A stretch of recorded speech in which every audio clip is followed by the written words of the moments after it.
Hello friend, आप लोग कैसे हैं।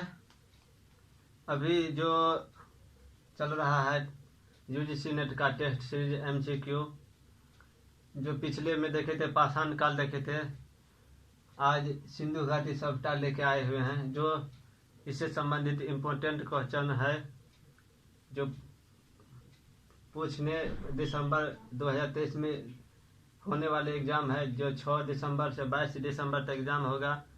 वो हिस्ट्री पेपर जो है सिंधु घाटी सभ्यता पेपर 2, पेपर 1 भी चल रहा है। रिसर्च एप्टीट्यूड चालू किए हैं, पहला लेक्चर उसमें डाले हुए हैं।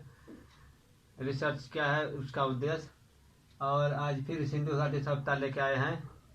और यही चैप्टर वाइज टेस्ट सीरीज चलता रहेगा एग्ज़ाम तक, और पूरा कवर करेंगे। जितना भी इम्पोर्टेंट क्वेश्चन है उसको लेकर के जो पूछे जा चुके हैं और पूछने योग्य है, लगभग 50-60 क्वेश्चन 70 क्वेश्चन जो भी इम्पोर्टेंट है वो आपके पास रखेंगे, देंगे 2 फेज में, 30-35 एक बार और 35-40 एक बार, मतलब 70-80 क्वेश्चन जितना भी मोस्ट इम्पोर्टेंट है। जो पिछला क्वेश्चन उतना तो इम्पोर्टेंट है, पूछा गया क्वेश्चन तो दोबारा दोहराता बहुत कम है, लेकिन फिर भी हम जो बार बार मिलाने वाला, जो मिलान करने वाला, सम्मिलित करने वाला जो पूछता है ना, उसको फिर लेके आएंगे। तो चलिए देखते हैं सिंधु घाटी सभ्यता। पहला क्वेश्चन, मानव समाज विलक्षण है क्योंकि वह मुख्यतया आश्रित होता है। किस पे आश्रित रहता है मानव समाज? उसको क्या चीज जरूरी है? संस्कृति पर, अर्थव्यवस्था पर, धर्म पर, विज्ञान पर। क्या चीज पर सबसे इम्पोर्टेंट क्या है, क्या चीज पर आश्रित रहता है मानव? तो अर्थव्यवस्था पर, अर्थव्यवस्था पर आश्रित रहता है। बिना अर्थव्यवस्था का कुछ नहीं होगा, सब कुछ फीका है। अर्थव्यवस्था अच्छा नहीं रहेगा तो खाएगा पिएगा कहाँ से? क्या संस्कृति, क्या धर्म, क्या कल्चर? जब पेट भूखा रहता है तो आदमी कुछ भी करने के लिए तैयार हो जाता है। निम्नलिखित में से कौन सा सिंधु घाटी की सभ्यता पर प्रकाश डालता है? अब देखिए, सिंधु घाटी सभ्यता पर प्रकाश कौन सा डालता है ये पूछ सकता है। इसमें 2, 4, 5 ऑप्शन दे भी सकता है कि क्या क्या चीज है। तो इसी तरह से क्वेश्चन को क्या कहते हैं, उसी क्वेश्चन को थोड़ा घुमा देता है। शिलालेख पर, पुरातत्व संबंधी खुदाई पर, धार्मिक ग्रंथ पर, इनमें से कोई नहीं।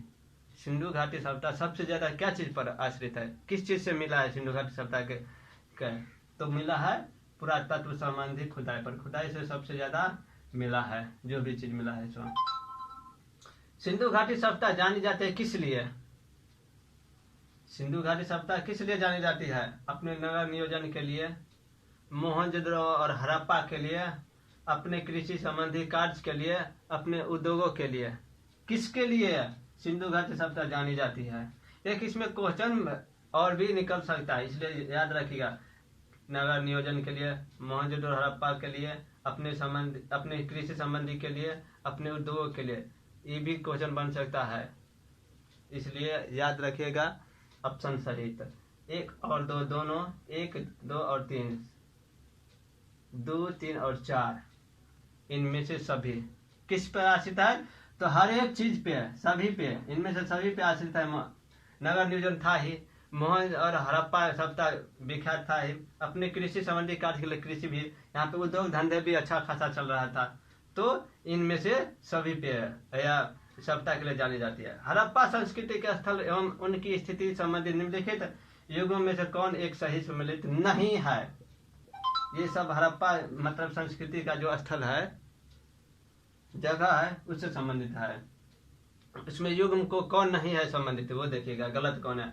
आलमगीरपुर उत्तर प्रदेश में सही है, बनावली हरियाणा में सही है, दायमाबाद महाराष्ट्र में सही है, राखीगढ़ी राजस्थान, ये गलत है, ये गलत है। ये राखीगढ़ी हरियाणा में है। राखीगढ़ी कहाँ पे है? हरियाणा में है, ये राजस्थान में नहीं है। ये ऑप्शन गलत है।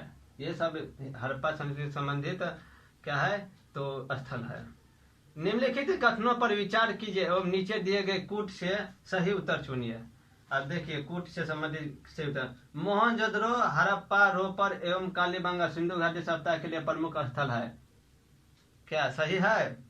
हड़प्पा के लोगों ने सड़कों तथा नालियों के जाल के साथ नियोजित शहरों का विकास किया था। सही है क्या? दोनों? केवल एक और दो, दोनों, केवल दो, इनमें से कोई नहीं। कौन होगा? एक होगा कि दोनों होगा कि केवल दो होगा या इनमें से कोई नहीं? मोहनजोदड़ो हड़प्पा एवं कालीबंगा सिंधु घाटी सभ्यता का प्रमुख स्थल था ही, ये सभी जानता है। और हड़प्पा के लोगों ने सड़कों नालियों के जाल के साथ नियोजित शहरों का भी विकास किया था। एक शहर की तरफ घिरा हुआ था, शहर था, शहरीकरण था। तो एक और दो, दोनों होगा। दोनों ऑप्शन सही है। अगला क्वेश्चन देखिए, हड़प्पा सभ्यता की उत्पत्ति के संदर्भ में निम्नलिखित में से कौन सा जोड़ा सही नहीं है? अब देखिए बोला है कि इसमें कौन सा जोड़ा सही नहीं है हड़प्पा सभ्यता के संबंध में, संदर्भ में, उसके विषय में। तो देखिए, एम रफीक मुगल हड़प्पा सभ्यता ने मेसोपोटामिया सभ्यता से प्रेरणा लिए। किसने कहा? एम रफीक ने। EJH मैके ने कहा कि सुमेर से लोगों का पलायन होना। मार्टिमर व्हीलर ने कहा कि पश्चिमी एशिया से सभ्यता के विचार का प्रवसन होना। और अमलानंद घोष ने कहा कि हड़प्पा सभ्यता का उद्भव पूर्व हड़प्पा सभ्यता की परिपक्वता से परिणाम स्वरूप हुआ है। अब बताइए इसमें से कौन सा है ना वो सही नहीं है जोड़ा? कौन गलत कहा था? EJH मैके, मार्टिमर व्हीलर, अमलानंद घोष, किसने? तो EH मैके ने, सॉरी, ये ने एम रफीक मुगल ने कहा था हड़प्पा सभ्यता में मेसोपोटामिया सभ्यता से प्रेरणा ली। यार मेसोपोटामिया की प्रेरणा कैसे ली? सुमेर से लोगों का पलायन, सही कहा था। पश्चिमी एशिया से सभ्यता का विचार का प्रवसन, ये भी सही है। हड़प्पा सभ्यता का उद्भव पूर्व हड़प्पा सभ्यता की परिपक्वता के परिणाम स्वरूप हुआ है, सही है। फल फूल रहा था, इसका में ज्यादा मतलब क्या कहते हैं, परिपक्व होते उभर के आ गया। निम्नलिखित पशुओं में से किस एक का हड़प्पा संस्कृति में पाई मोहरों और टेराकोटा कलाकृतियों में निरूपण नहीं हुआ है? किसका है जो सिक्कों पर नहीं है? गाय का, हाथी का, गैंडा का, बाघ का? किसका नहीं है? बाघ का है, गैंडा का है, हाथी का है। गाय का नहीं था सिक्के पर, इसका हाथी का था, गैंडा का था, बाघ का था, बुल का भी था, सांड का। सिंधु सभ्यता के बारे में निम्न में से कौन सा कथन असत है? अब बोला है कि सिंधु सभ्यता के बारे में इसमें से कौन सा कथन है, क्या है? गलत है, असत है। नगरों में नालियों की सुदृढ़ व्यवस्था थी, मातृदेवी की उपासना की जाती थी, व्यापार और वाणिज्य उन्नत दशा में था, लोग लोहे से परिचित थे। इसमें से कौन सा गलत है? ये नगरों में नालियों की शुद्धता, सही बात है। मातृदेवी की उपासना की जाती थी, सही बात है। व्यापार और वाणिज्य उन्नत दशा में था, सही बात है। लोग लोहे से परिचित थे, नहीं, ये यहाँ के लोग लोहे से परिचित नहीं थे, ये गलत है। हड़प्पा कालीन चांदी का मुकुट कहाँ से प्राप्त होता है? कहाँ से हुआ चांदी का मुकुट? हड़प्पा कालीन जो चांदी का मुकुट मिला है, कुनाल से, कालीबंगा से, राखी गढ़ी से, बनावली से। कहाँ से? तो कुनाल से मिला है, कुनाल। हड़प्पा काल की एक अत्यंत उन्नत जल प्रबंधन व्यवस्था निम्न में से किस स्थान की खुदाई से प्राप्त हुई है? अच्छा, उन्नत जल प्रबंधन व्यवस्था निम्न में से किस स्थान की खुदाई से मिली है? धौलावीरा से, लोथल से, कालीबंगा से, आलमगीरपुर से। कहाँ से मिला है? तो धौलावीरा से मिला है। क्या चीज? तो जल प्रबंधन व्यवस्था निम्न में से किस स्थान से खुदाई की? तो जल प्रबंधन व्यवस्था कहाँ से मिली है? तो धौलावीरा से मिली है। अगला क्वेश्चन, सिंधु घाटी के लोग किस वस्तु का सर्वाधिक आयात करते थे? सिंधु घाटी के लोग सबसे ज्यादा किसका खरीदारी करते थे? कौन खरीदते थे? क्या चीज खरीदते थे? आयात मतलब खरीदना। क्या चीज खरीद करते थे? विदेशों से, विदेशी व्यापारियों से। धातु एवं बहुमूल्य रत्न, खाद्यान्न, गेहूं, वस्त्र। क्या चीज? तो धातु एवं बहुमूल्य रत्न थे, वो आयात करते थे सिंधु घाटी के लोग। सिंधु सभ्यता निवासियों के पश्चिमी एशिया के साथ समुद्री व्यापार के संबंधों के निर्विवाद साक्ष्य प्राप्त हुए हैं। मतलब सिंधु घाटी निवासियों था, वो पश्चिमी एशिया के साथ समुद्री व्यापार का जो है वो निर्विवाद, कोई विवाद नहीं, मतलब साक्ष्य मिला उसका कि पता चलता है कि नहीं इसके साथ व्यापार करते थे, वो कौन सी निर्यात की वस्तु नहीं थी?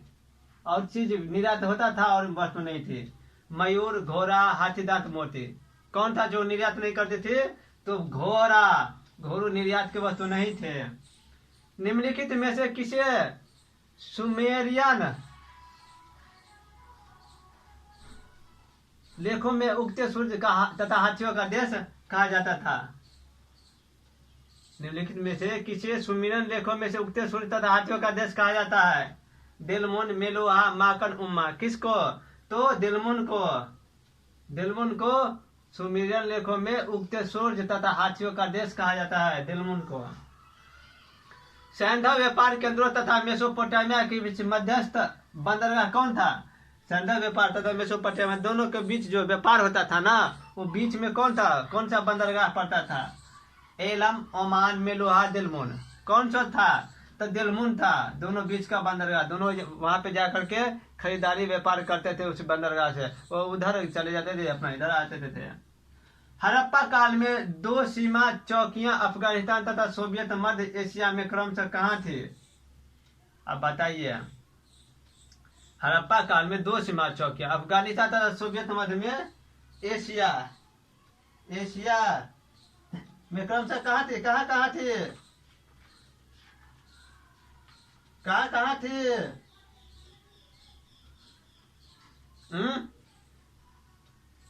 कहाँ गया? हाँ, पहला ऑप्शन रोजडी और बालू, अल्लाहिदीनो और बालाकोट, शोर्तगोई और अल्तायान देपे, मिथथाल और राकीसपुर। कहाँ पे थे? तो शोर्तगोई और अल्तायान, सी ऑप्शन होगा। ये हड़प्पा काल में 2 सीमा थी, जो चौकियां थी अफगानिस्तान तथा सोवियत के मध्य। जो चौकियां थी वो शोर्तगोई और अल्तायान देपे थे। सूची 1 और सूची 2 को सुमेलित कीजिए कूट करके। पहला में प्राचीन स्थल है और उसका पुरातात्विक खोज है, वो कहाँ से खोजी गई थी, किस स्थान थे। लोथल से क्या चीज मिला था? जोता हुआ खेत, गोदीवारा, पक्की मिट्टी की बनी हुई हल्की प्रकृति, हड़प्पा लिपि के बड़े आकार के 10 चिन्हों वाला शिलालेख। क्या मिला था? तो गोदीवारा मिला था हड़प्पा, यानी कि 1 का 2 होगा। कालीबंगा से क्या हुआ था? जूता हुआ खेत मिला था, 1 होगा।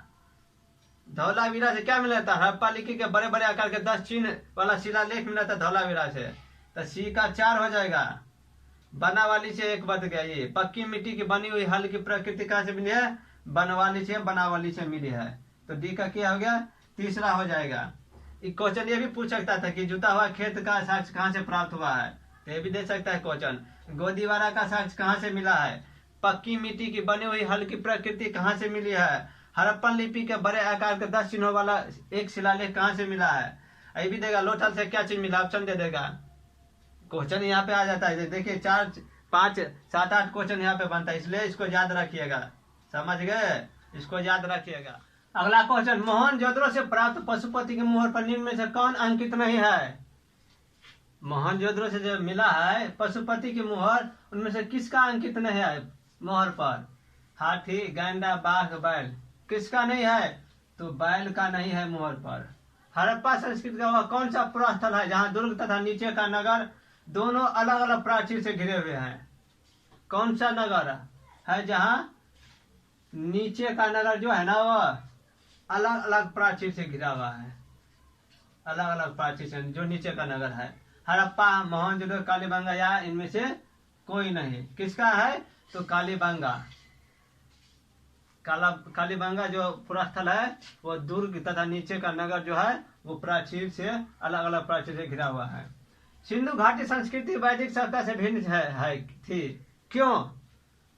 क्योंकि इसके पास विकसित शहरी जीवन का सुविधाएं थी। सही बात है। इसके पास त्रिलेखीय लिपि थी। सही बात है। इसके पास लोहे और रक्षा शास्त्रों के ज्ञान का अभाव था। सही बात है। इसके पास क्या कहते लोहे रक्षा शास्त्र का ज्ञान नहीं था। उपयुक्त में से सभी, तो कौन होगा? उपयुक्त में से सभी होगा। इन दोनों में अंतर है। जो वैदिक संस्कृति है ना सिंधु घाटी सभ्यता, वो क्यों भिन्न था? सिंधु लिपि को बाएं से दाएं पढ़ने और उसे तमिल भाषा में परिवर्तित करने वाले विद्वान कौन थे? सिंधु लिपि को बाएं से दाएं पढ़ने और उसे तमिल भाषा में परिवर्तित करने वाले कौन से विद्वान थे? कौन परिवर्तित किया था और बाएं से दाएं पढ़ा था? Reverend Harris Weidel, G.R. Hunter, David Director कौन थे? तो रेवरेंड थे हैरस, रेवरेंड हैरस थे। कौन थे? रेवरेंड हैरस ने बाएं से दाएं पढ़ा था और उसे तमिल भाषा में परिवर्तित किया था। वर्तमान भारतीय जीवन का वह क्षेत्र जो आज भी सिंधु घाटी सभ्यता से प्रेरणा ले रहा है। सिंधु घाटी सभ्यता से प्रेरणा कौन ले रहा है अभी भी? काष्ठ कला, मूर्ति कला, नगर जीवन। कौन? धर्म। ये धर्म है ना, वो अभी भी सिंधु घाटी सभ्यता जो वर्तमान भारतीय जीवन है वो सिंधु घाटी सभ्यता से प्रेरणा ले रहा है। लोथल एक महत्वपूर्ण व्यापारिक केंद्र था। लोथल व्यापारिक केंद्र था किस समय का? हड़प्पा सभ्यता का, ग्रीक सभ्यता था, चीनी सभ्यता का, या इनमें से कोई नहीं? किस सभ्यता का व्यापारिक केंद्र था? प्रमुख व्यापारिक केंद्र था लोथल। तो हड़प्पा सभ्यता का प्रमुख व्यापारिक केंद्र था लोथल। चावल का प्रमाण हड़प्पा कालीन संस्थानों से किस प्रदेश से प्राप्त हुए हैं? किस जगह से चावल के साक्ष्य मिले हैं? राजस्थान, पंजाब, गुजरात, हरियाणा। कहाँ से मिले हैं? तो गुजरात। गुजरात के लोथल, जगह नाम है गुजरात दिया इसलिए, यदि लोथल रहता तो लोथल से। निम्नांकित हड़प्पा नगरों में कहाँ घरों के अंदर चौकोर या गोल अग्निकुंड मिले हैं? किस घरों के अंदर चौकोर या गोल अग्निकुंड मिले? कहाँ से? हड़प्पा से, लोथल से, कालीबंगा से, या ए और बी दोनों, ए और सी दोनों, हड़प्पा और कालीबंगा दोनों से, बी और सी दोनों, लोथल या कालीबंगा दोनों से। कहाँ से मिले हैं? तो कालीबंगा, लोथल और कालीबंगा दोनों से। ई ऑप्शन, बी और सी दोनों होगा। लोथल और कालीबंगा से घरों के अंदर चौकोर या गोल अग्निकुंड मिले हैं। सैंडा सभ्यता से संबंधित सर्वाधिक प्रवाह स्थल किस नदी के किनारे प्राप्त हुए हैं? सैंडा सभ्यता से संबंधित सर्वाधिक स्थल पुरास्थल किस नदी के किनारे प्राप्त हुए हैं? सिंधु व उसकी सहायक नदियां सरस्वती, झेलम और यमुना। किस नदी के किनारे मिला है? तो सरस्वती नदी। पहले इसे सरस्वती कहा जाता है, सिंधु और घग्घर हाकरा को सरस्वती के नाम से जाना जाता है, इसलिए सरस्वती नदी होगा। मोहनजोदड़ो में विशाल स्नानागार परिसर के तालाब में सीढ़ियां थी। उत्तर पार्श्व में, दक्षिण पार्श्व में, या उत्तर पार्श्व में, या ए और बी दोनों में, या केवल बी दोनों में? सिर्फ दक्षिण पार्श्व में। किसमें था?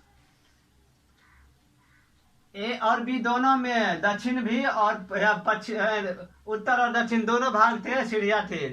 जो विशाल स्नानागार था मोहनजोदड़ो, वहां पे उत्तर और दक्षिण दोनों भाग सीढ़ियां थे। निम्नलिखित में से किसने हड़प्पा संस्कृति के विघटन के लिए इंद्र को उत्तरदायी माना है? सिंधु घाटी सभ्यता के विघटन के लिए किसने इंद्र को उत्तरदायी माना था? किसने कहा कि इंद्र ने विघटन कर दिया? Sir John Marshall, Sir Martin Wheeler, Sir Aurel Stein, या इनमें से कोई नहीं? किसने? सर जॉन मार्शल ने कहा कि इंद्र को उत्तरदायी माना। सर जॉन मार्शल ने हड़प्पा संस्कृति के विघटन के लिए दोषी ठहराया। घोड़ी की हड्डियां कहाँ से प्राप्त हुई हैं? लोथल से, सुरकोटरा से, हड़प्पा से, आलमगीर से। कहाँ से मिला है? सुरकोटरा। घोड़े की हड्डियां सुरकोटरा से मिला है, सुरकोटरा से। निम्नलिखित हड़प्पा स्थलों में कौन सा स्थल दुर्गीकृत नहीं था? कौन सा स्थल जो दुर्गीकृत नहीं किया? तो चारों ओर से घिरा हुआ नहीं था। चंदहुद्रो, कालीबंगा, लोथल, सुरकोटरा। कौन सा था दुर्गीकृत नहीं था? चंदहुद्रो थे, वो दुर्गीकृत नहीं थे, घिरा नहीं था चारों ओर से।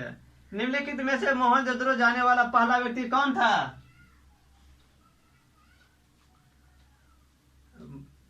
मोहनजोदड़ो जाने वाला पहला व्यक्ति कौन था?